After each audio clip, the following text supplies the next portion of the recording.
Hi friends, Sunday vlog தான் வாங்க பார்க்கலாம். அப்பா காலையிலே உக்கடம் போயிட்டு மீன் வாங்கிட்டு வந்திருந்தாரு. சாலை மீனும் அதுக்கப்புறம் வந்துட்டு கிழங்கா மீனும் வாங்கிட்டு வந்திருந்தாரு. சாலை மீனில் வந்துட்டு குழம்பு வச்சாச்சு. மணக்க நல்லா டேஸ்ட்டாக அம்மா வச்சு கொடுத்துருந்தாங்க.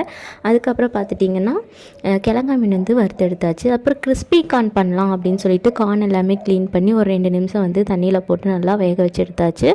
லைட்டாக ஈரப்பதம் இருக்கணும். அதோடு வந்துட்டு அரிசி மாவு, சோள மாவு, அப்புறம் வந்துட்டு மிளகாத்தூள், பெப்பர் பவுடர், உப்பு இதெல்லாமே போட்டு நல்லா மிக்ஸ் பண்ணிக்கோங்க. மிக்ஸ் பண்ணி எடுத்து வச்சுட்டு அதை வந்துட்டு ஆயிலில் போட்டு ஃப்ரை பண்ணி எடுக்கணும். நல்லா கிறிஸ்பியான சவுண்டு கேட்கணும். அந்த மாதிரி ஃப்ரை பண்ணணும். ஃப்ரை பண்ணும்போது கொஞ்சம் சேஃபாக ஃப்ரை பண்ணிக்கோங்க.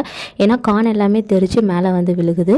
அதனால் வந்து கொஞ்சம் பார்த்தே பண்ணுங்கள். இது நல்லா ஃப்ரை பண்ணி எடுத்ததுக்கப்புறம் இதில் வெங்காயம், கொத்தமல்லி, அதுக்கப்புறம் ஒரு லெமன் பிழிஞ்சு சாப்பிட்டு பார்த்தா செம்ம டேஸ்ட்டாக இருந்துச்சு. என்கிட்ட கொத்தமல்லி இல்லை, ஸோ நான் வெங்காயம் மட்டும் போட்டிருக்கேன். இந்த vlog பிடிச்சிருந்தா ஒரு லைக் பண்ணிக்கோங்க. நெக்ஸ்ட் வீடியோவில் பார்க்கலாம். Bye bye.